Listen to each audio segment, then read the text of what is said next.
Hey guys, welcome to the show. I want to get straight into this one. So many folks have been asking about this. We're coming up to the end of 25 as we kick off 2026. A lot of hiring happens towards the end of 25. So I want to make sure everything you've got is nailed down and you're giving yourself the best chance of success. So I'm going to cover these 4 big red flags that derail good candidates. I hear them all the time from hiring managers. A lot of candidates are blissfully unaware of why they didn't get the job. They think they're the best. You know, you hear all of these things like, I can't believe it. Why didn't I get the job? I'm the best candidate on paper, all of this kind of stuff. So let me go through them. 4 big red flags, all human stuff. Can be avoided, can be learned, can be taught. So number 1, poor self-awareness of candidates. So I think as a candidate, on a granular level, you've got to be aware of what you have to offer, what your potential is, what you've done. Can you illustrate your skills? It's important to give other people credit. You don't know everything. And these are some of the things that are important to get across. So I always call it like confident humility. You can rock up to an interview and you can be like, hey, I've done all this and this, and I'm great at this, and I'm great at that, and I. But there comes a point where, there's some things that you haven't quite done, maybe some things the team have done, you've been a contributor or you've led or whatever it is. So be confident in what you've done, what you can do, what you're able to do, and what you've done with team members, and you come across well. And you are humble and you're able to get that across, you're in a really good spot. It's like the foundation. No one wants someone coming in super arrogant and all of these things, giving no one else credit. It doesn't work. Confident humility. That's my really favorite term right there. Second one is lack of preparation. Absolutely, like no excuse. None. You can jump on your favorite LLM, whatever it is. I'm really into Perplexity right now. We love Gemini, ChatGPT, whatever it is, right? And you can literally go on your phone and you'd be like, if you're coming to interview for my company, you'd literally go on and be like, hey, I'm interviewing for an incredible job at Bentley Lewis, the world's best executive search firm. I'm meeting Lewis Mallet. Give me a whole thesis, everything I need to know about Bentley Lewis, about Lewis, what they might want to ask me, the market landscape, You get the point. Like, just research thoroughly. And then if they have a product or 2, whatever, services, you can just dive in. It's so easy. There's just no excuse now. So, that old classic of fail to prepare to fail. It's still true today, and even more so. And the worrying thing is, people aren't.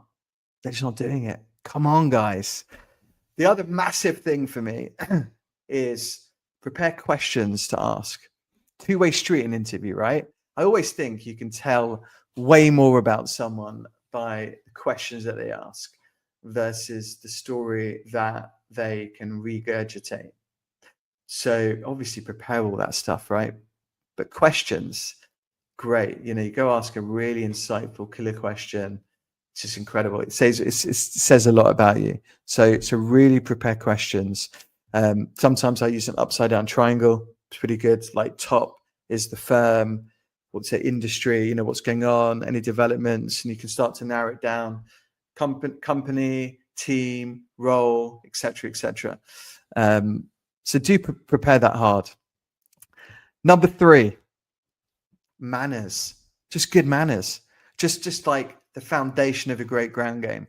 Just so many people are rocking in with bad manners. I say rocking in, it's every single part of it, right? It's from organizing the interview with the EA, the scheduler, whoever it is. Maybe if it's an AI scheduler, they could probably still read the emails. It doesn't matter, right?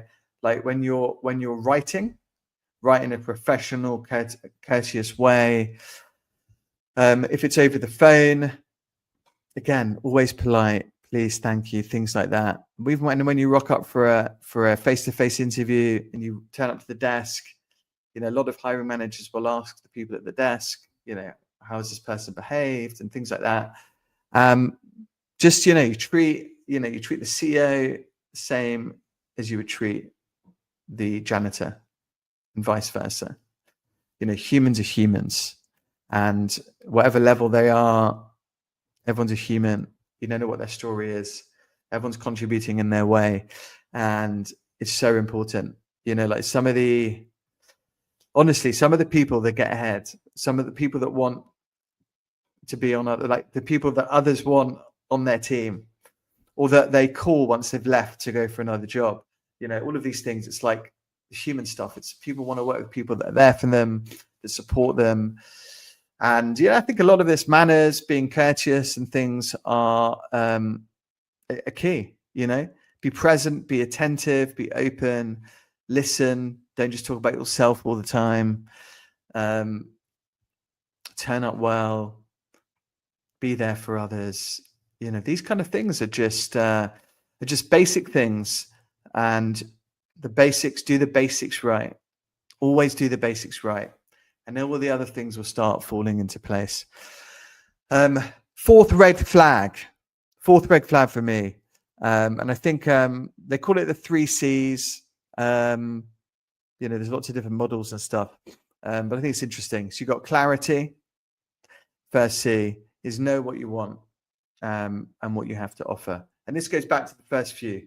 It's just really be thoughtful about what you've done in your career, what you have to offer, thinking through, you know, what is it about this role that you would like to do? And hey, maybe you've been headhunted, maybe you're not quite sure yet.